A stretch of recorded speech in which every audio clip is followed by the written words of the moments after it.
السلام علیکم۔ آج میں آپ کو ایک سٹوری سناؤں گی ہارون رشید کے بارے میں، جو سن کے آپ کا انشاءاللہ آپ کا ایمان تازہ ہوگا۔ الحمدللہ رب العالمین، بسم اللہ الرحمن الرحیم۔ ہارون رشید کا ایک بیٹا تھا جس کی عمر تقریباً 16 سال کی تھی۔ وہ بہت کثرت سے زاہدوں اور بزرگوں کی مجلس میں بیٹھا کرتا تھا۔ اکثر قبرستان جاتا تھا، وہاں جا کر کہتا کہ تم لوگ ہم سے پہلے دنیا میں تھے، دنیا کے مالک تھے، لیکن اس دنیا نے تمہیں نجات نہ دی حتیٰ کہ تم قبروں میں پہنچ گئے۔ کاش مجھے کسی طرح خبر ہوتی کہ تم پر کیا گزر رہی ہے اور تم سے کیا کیا سوال و جواب ہو رہے ہیں۔ اور یہ شعر پڑھا: ترونی الجعائز کل یوم یحزانی بکائل نعات، مجھے جنازے ہر دن ڈراتے ہیں اور مرنے والوں پر رونے والوں کی آوازیں مجھے غمگین کرتی ہیں۔ ایک دن وہ اپنے باپ بادشاہ کی مجلس میں آیا۔ اس کے پاس عذرا و امرا سب جمع تھے اور لڑکے کے بدن پر ایک کپڑا معمولی اور سر پر ایک لنگی باندھی ہوئی تھی۔ اراکین سلطنت آپس میں کہنے لگے کہ اس پاگل لڑکے کی حرکتوں نے امیر المومنین کو بھی دوسرے بادشاہوں کی نگاہ میں ذلیل کر دیا۔ اگر امیر المومنین اس کو تنبیہ کریں، شاید یہ اپنی حالت سے باز آ جائے۔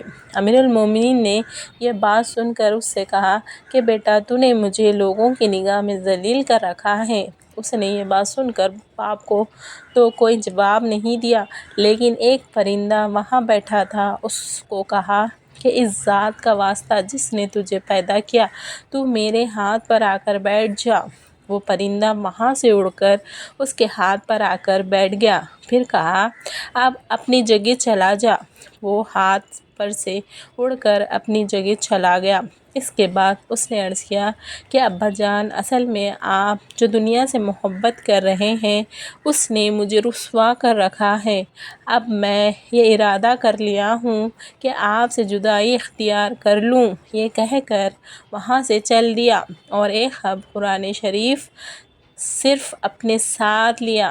چلتے ہوئے ماں نے ایک بہت ہی قیمتی انگوٹھی بھی اس کو دے دی کہ احتیاج کے وقت اس کو فروخت کر کے کام میں لائے۔ وہ یہاں سے چل کر بصرہ پہنچ گیا، وہاں سے اور مزدوری کے کام کرنے لگا۔ ہفتے میں صرف ایک دن شنبے کو مزدوری کرتا اور 8 دن تک وہ مزدوری کے پیسے خرچ کرتا، اور 8ویں دن پھر شنبے کے دن مزدوری کرتا اور 1 درم اور 1 دانش یعنی درم کا چھٹا حصہ مزدوری لیتا، اس سے بھی کم یا زیادہ نہ لیتا۔ 1 دانش روزانہ خرچ کرتا۔ ابو عامر بصری رحمۃ اللہ کہتے ہیں کہ میری ایک دیوار گر گئی تھی، اس کو بنوانے کے لیے میں کسی بنانے والے کی تلاش میں نکلا۔ کسی نے بتلایا کہ یہ شخص بھی تعمیر کا کام کرتا ہے۔ میں نے دیکھا کہ بہت خوبصورت لڑکا بیٹھا ہے، ایک زنبیل پاس رکھی ہے اور قرآن شریف دیکھ کر پڑھ رہا ہے۔ میں نے اسے پوچھا کہ لڑکے، مزدوری کرو گے؟ کہنے لگا کیوں نہیں کریں گے، مزدوری کے لیے تو پیدا ہوئے ہیں، آپ بتائیے کیا خدمت مجھ سے لینی ہے؟ میں نے کہا گاڑے مٹی کی تعمیر کا کام لینا ہے۔ اس نے کہا 1 درم اور 1 دانش مزدوری ہوگی، اور نماز کے اوقات میں کام نہیں کروں گا، مجھے نماز کے لیے جانا ہوگا۔ میں نے اس کی دونوں شرطیں منظور کر لی اور اس کو لا کر کام میں لگا دیا۔ مغرب کے وقت جب میں نے دیکھا تو اس نے 10 آدمیوں کے مقدار کام کیا۔ میں نے اس کو مزدوری میں 2 درم دیے۔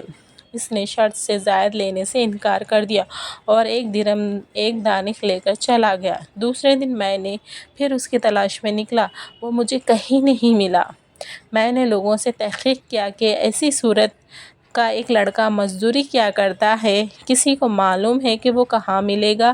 لوگوں نے بتایا کہ وہ صرف شنبے ہی کے دن مزدوری کرتا ہے، اس سے پہلے تمہیں کہیں نہیں ملے گا۔ مجھے اس کے کام کو دیکھ کر ایسی رغبت ہوئی کہ میں 8 دن کو اپنی تعمیر بند کر دی اور جمعے کے دن اس کی تلاش میں نکلا۔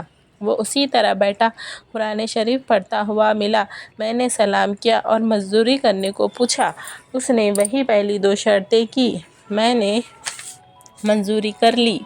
وہ میرے ساتھ آ کر کام میں لگ گیا۔ مجھے اس پر حیرت ہو رہی تھی کہ پہلے جمعے کو اس اکیلے نے 10 آدمیوں کا کام کس طرح کر لیا۔ اس لیے اس مرتبہ میں نے اسی طرح چھپ کر وہ مجھے نہ دیکھے اس کے کام کو دیکھنے لگا۔ اس کے بعد میں نے اس کو دیکھا کہ وہ ہاتھ میں گارے لے کر دیوار پر ڈالتا ہے اور پتھر اپنے آپ ہی ایک دوسرے کے ساتھ جڑتے چلے جاتے ہیں۔ مجھے یقین ہو گیا کہ یہ اللہ کا ولی ہے اور اللہ کے اولیاء کے کاموں کی غیب سے مدد ہوتی ہے۔ جب شام ہوئی تو میں نے اس کو 3 درہم دینا چاہا۔ اس نے لینے سے انکار کر دیا۔ میں نے اتنے درہم کیا کروں گا؟ 1 درہم اور 1 دینار لے کر چلا گیا۔ میں نے 1 ہفتے پھر انتظار کیا اور تیسرے جمعے کو پھر میں نے اس کی تلاش میں نکلا مگر وہ مجھے نہ ملا۔ میں نے لوگوں سے تحقیق کیا۔ اس شخص نے بتایا کہ وہ 3 دن سے بیمار ہے، فلاں ویرانے جنگل میں پڑا ہوا ہے۔ میں اس شخص کو اجرت دے کر اس پر راضی کر لیا کہ وہ مجھے اس جنگل تک پہنچا دیجیے۔ وہ مجھے ساتھ لے کر اس جنگل ویران میں پہنچا تو میں نے دیکھا کہ وہ بے ہوش پڑا ہے، آدھی اینٹ کا ٹکڑا سر کے نیچے رکھا ہوا ہے۔ میں نے اس کو سلام کیا، اس نے جواب دیا۔ میں نے دوسری مرتبہ سلام کیا تو اس نے آنکھ کھولی اور مجھے پہچان لیا۔ میں نے جلدی سے اس کا سر اینٹ پر سے اٹھا کر اپنی گود میں رکھ لیا۔ اس نے سر ہٹایا اور چند اشعار پڑھے جن میں سے 2 یہ ہیں: لا صاحب لا تحتد بن تنم، میرے دوست دنیا کی نعمتوں سے دھوکے میں نہ پڑ، عمر ختم ہو جا رہی ہے اور یہ نعمتیں سب ختم ہو جائے گی۔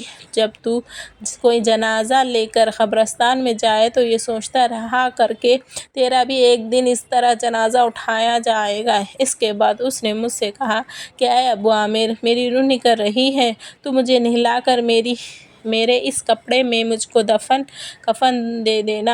میں نے کہا میرے محبوب، اس میں کیا حرج ہے کہ میں تیرے کفن کے لیے نئے کپڑے لے آؤں؟ اس نے جواب دیا کہ نئے کپڑوں کے لیے زندہ لوگ زیادہ مستحق ہیں۔ یہ جواب حضرت ابو صدیق کا جواب ہے۔ انہوں نے بھی اپنے وصال کے وقت یہی فرمائش کی تھی کہ میری انہیں چادروں میں کفن دے دینا، اور جب اس نے نئے کپڑے کی اجازت چاہی گی تو انہوں نے یہی جواب دیا تھا۔ لڑکے نے کہا کفن تو پرانا ہو یا نیا، بہرحال بوسیدہ ہو جائے گا۔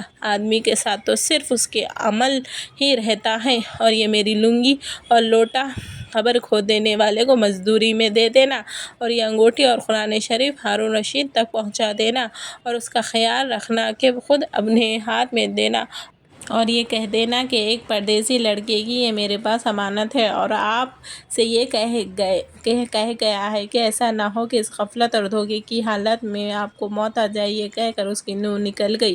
اس وقت مجھے معلوم ہوا کہ وہ لڑکا شہزادہ تھا۔ اس کے انتقال کے بعد اس کی وصیت کے موافق میں نے اس کو دفن کر دیا اور اس کی چیزیں گورکن کو دے دی، اور قرآن شریف اور انگوٹھی لے کر بغداد پہنچا اور خسر شاہ کے قریب پہنچا تو بادشاہ کی سواری نکل رہی تھی۔ میں نے ایک اونچی جگہ کھڑا ہو گیا۔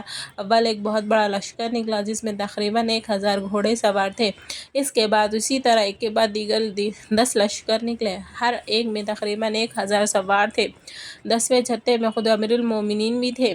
میں نے زور سے آواز دے کر کہا کہ اے امیر المومنین، آپ کو حضور صلی اللہ علیہ وسلم کے قرابت رشتہ داروں کا واسطہ، ذرا سا تو خف کر لیجئے۔ میری آواز پر انہوں نے مجھے دیکھا تو میں نے جلدی سے آگے بڑھ کر کہا میرے پاس ایک پردیسی لڑکے کی یہ امانت ہے جس نے مجھے یہ وصیت کی تھی کہ یہ دونوں چیزیں آپ تک پہنچا دوں۔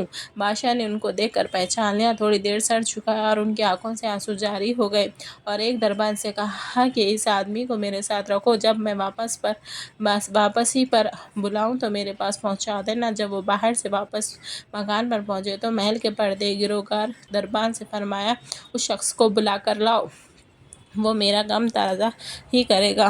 دربان نے میرے پاس آیا اور کہنے لگا امیر المومنین نے بلایا ہے، ان کا خیال ہے کہ امیر پر صدمہ کا بہت اثر ہے، اگر تم 10 باتیں کرنا چاہتے ہو تو 5 پر اتفاق کرنا۔ ایک کہہ کر وہ مجھے امیر کے پاس لے گئے۔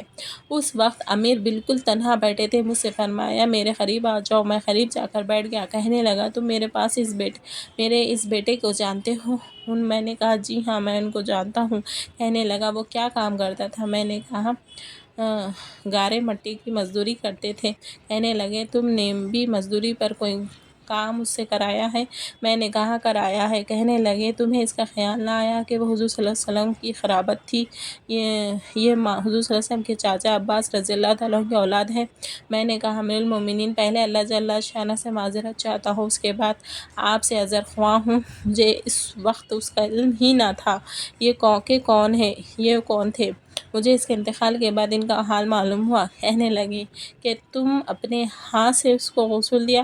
میں نے کہا جی ہاں۔ کہنے لگے اپنا ہاتھ لاؤ۔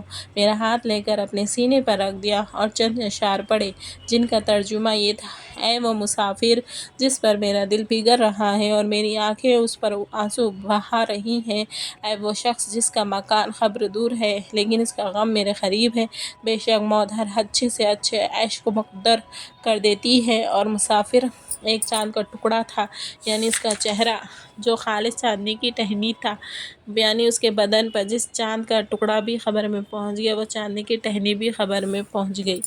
اس سے یہ عبرت ملتی ہے کہ چاہے ہم کوئی بھی عمر میں ہو، چاہے ہم کسی کے بھی اولاد ہوں، لیکن اللہ کی محبت اور حضور صلی اللہ علیہ وسلم کی محبت جو ہمارے دلوں میں ہے اس سے بڑھ کے کوئی نہیں ہے، اور قبر کا عذاب کوئی معمولی چیز نہیں ہے، اس لیے ہمیں تیاری کرنی چاہیے انشاءاللہ تعالی۔